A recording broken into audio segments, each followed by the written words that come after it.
میرے منہ سے اچانک نکلی ہوئی بات میری بربادی کا سبب بن جائے گی، یہ تو میں نے سوچا ہی نہیں تھا۔ کس طرح میرا گھر اجڑا، آپ میری پوری داستان سنیے۔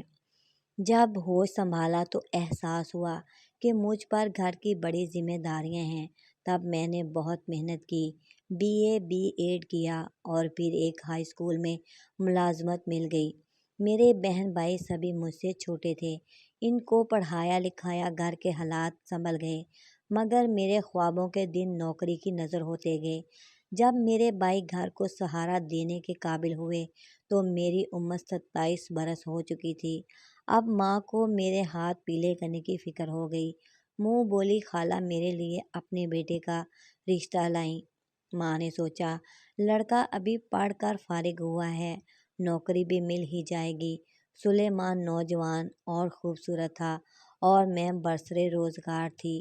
لڑکے والوں کا گھر ذاتی تھا اور گھر کا خرچہ بڑا بیٹا اٹھا رہا تھا جو اچھی پوسٹ پر تھا، لہٰذا اماں نے میرا رشتہ سلیمان سے طے کر دیا اور پھر جھٹ پر شادی بھی ہو گئی۔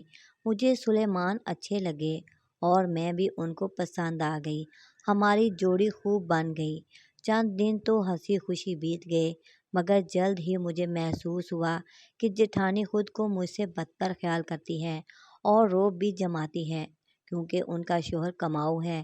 میں نے سلیمان سے کہا کہ وہ اونچی نوکری کے انتظار میں نہ رہیں، کوئی چھوٹی موٹی نوکری بھی ملتی ہے تو کر لیجیے، تب تک میں اپنی تنخواہ سے خرچ اٹھاؤں گی، مگر اب ہمیں آپ کے بھائی کی تنخواہ پر انحصار نہیں کرنا چاہیے کیونکہ آپ کی بھاوج کو میرا وجود بوجھ لگتا ہے۔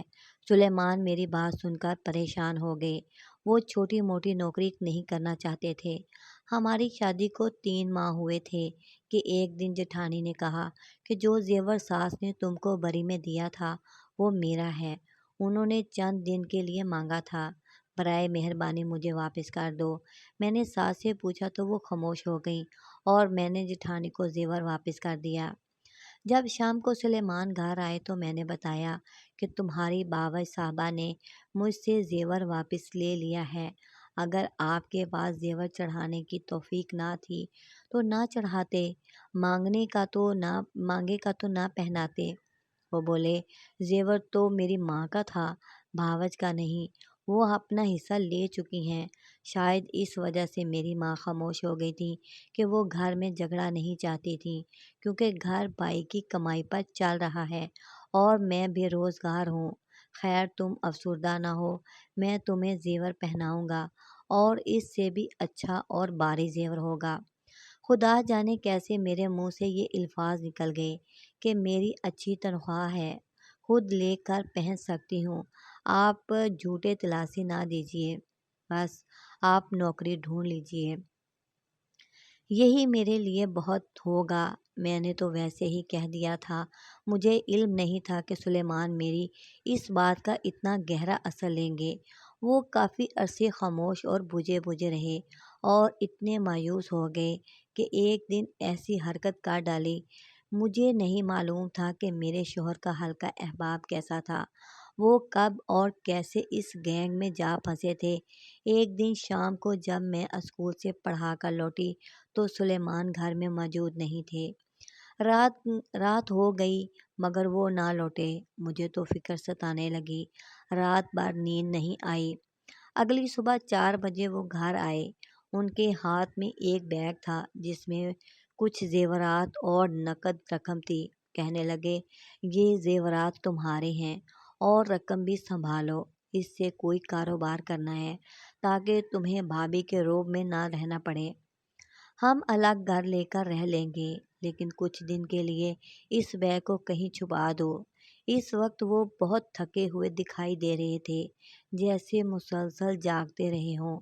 میں نے کوئی سوال کرنا مناسب خیال نہ کیا، ان کا ہاتھ بھی زخمی تھا۔ میں نے پوچھا یہ آپ کو کیا ہوا ہے؟ تو وہ بولے صبح بتاؤں گا، ابھی مجھے سونے دو۔ انہوں نے نیند کی گولی کھائی اور سونے کے لیے لیٹ گئے۔ میری پریشانی تو کم نہ ہوئی کہ صحیح سلامت گھر لوٹ آئے ہیں۔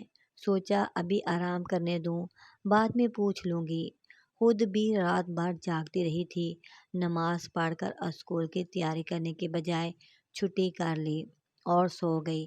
بہرحال بیگ کو میں نے بستروں والی بڑی پیٹی کے پیچھے ڈال دیا، کیونکہ فی الحال اسے چھپانے کی جگہ اور کوئی ذہن میں نہیں آ رہی تھی، مگر دل میں پریشانی تھی کہ یہ کہاں سے لائے ہیں۔ دوپہر کو میری آنکھ کھلی، وہ ابھی سو رہے تھے۔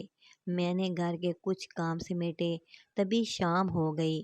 شام کو بھی ابھی سلیمان آفس سے آئے ہی تھے کہ دروازے پر دستک ہوئی۔ انہوں نے دروازہ کھولا۔ باہر پولیس والے کھڑے تھے۔ انہوں نے کہا، سلیمان کو ہمارے حوالے کر دیجیے، ہمیں وہ ڈکیتی کے کیس میں مطلوب ہے اور آپ کے گھر کی تلاشی بھی لینی ہے۔ میں یہ سن کر سن ہو گئی اور دل ہی دل میں کرنے لگی کہ اس نے ایسا کیا کام کر دیا ہے۔ ہم عزت دار لوگ ہیں، آپ ہمارے گھر کی تلاشی لیں گے تو بدنامی ہوگی۔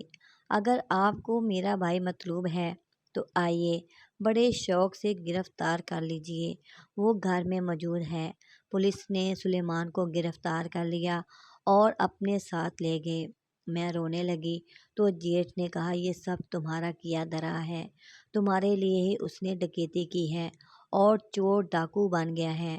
اس سے پہلے وہ ایسا نہیں تھا، تم نے اس کو زیورات کے لیے پریشان کیا ہوا تھا، کیونکہ تم زیورات دینا نہیں چاہتی تھی۔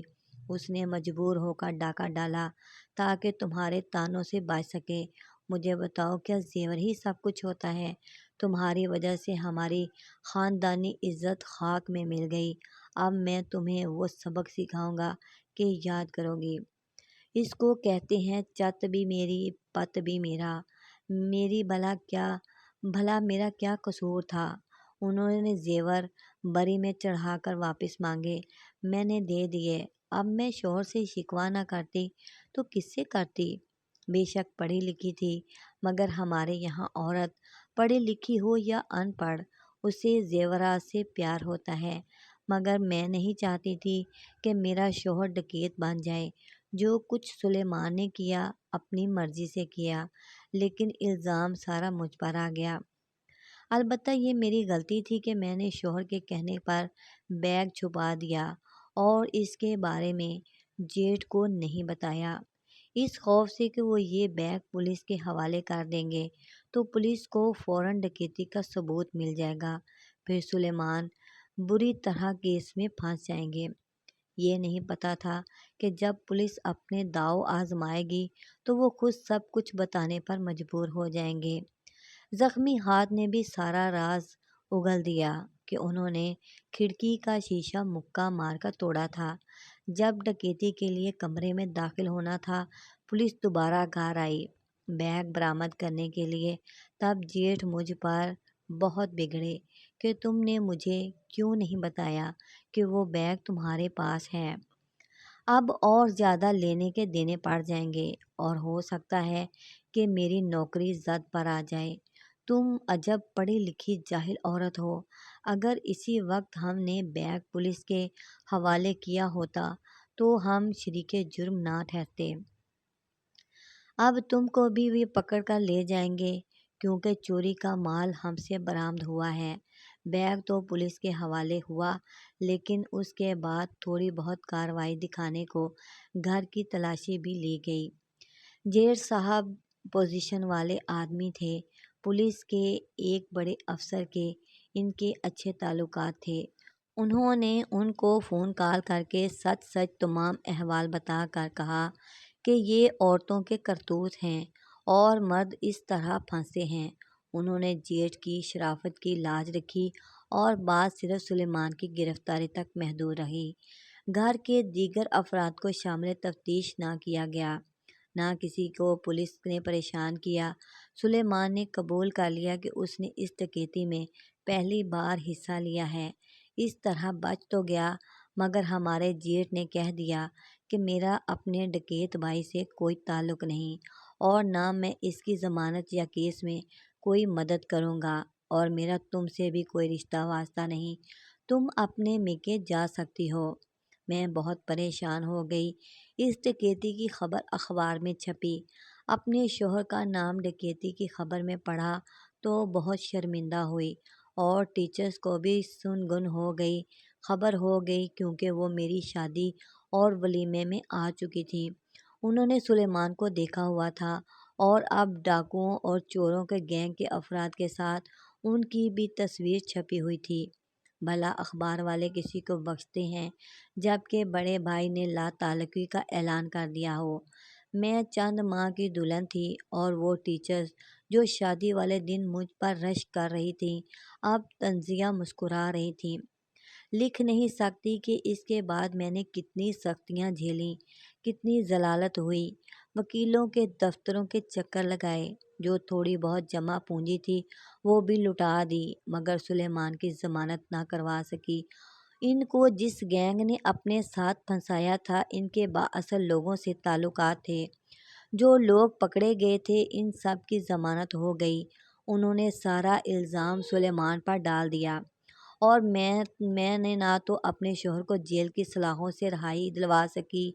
7 برس تک میں اس آس میں سلگتی رہی کہ کبھی تو میرا شوہر جیل سے باہر آئے گا، مگر ایک دن انہوں نے مجھے جیل سے ہی طلاق بھجوائی کہ تم اپنی آزاد زندگی بسر کرو۔ مجھ پر تو ڈاکو اور قاتل ہونے کا دھبا لگ چکا ہے، حالانکہ میں نے کسی کا قتل نہیں کیا۔ تمہارے لیے زیور لانے کی خاطر چوری میں ضرور شریک ہوا تھا۔ مجھے خبر نہ تھی کہ جرائم کی دنیا اتنی بھیانک ہوتی ہے کہ کرے کوئی اور بھرے کوئی والا معاملہ بھی چلتا ہے۔ میں تو سلیمان کے لیے عمر بھر بھی انتظار کر سکتی تھی۔ میں نے تو ان سے آزادی نہیں مانگی تھی، خود انہوں نے مجھے آزاد کر دیا۔ مجھے اپنے محبوب شوہر سے واقعی محبت تھی، اس لیے دوبارہ شادی نہیں کی۔ والدین اور بھائی کہہ کر ہار گئے۔ سوچا بس اب یہی زندگی بہتر ہے۔ جو ہوا سو ہوا۔ اللہ نے ملازمت دی ہوئی تھی، کسی کی محتاج تو نہیں تھی۔ خدا کا لاکھ لاکھ شکر ادا کرتی ہوں کہ تعلیم بہت بڑی نعمت ہے۔ اس طرح کی بہت ہی اچھی اور مورل کہانیاں دیکھنے کے لیے اور سننے کے لیے پلیز میرے چینل اریحا کہانیاں کو لائک کریں، سبسکرائب کریں اور بیل کے آئیکن کو آل پر پریس کر دیں۔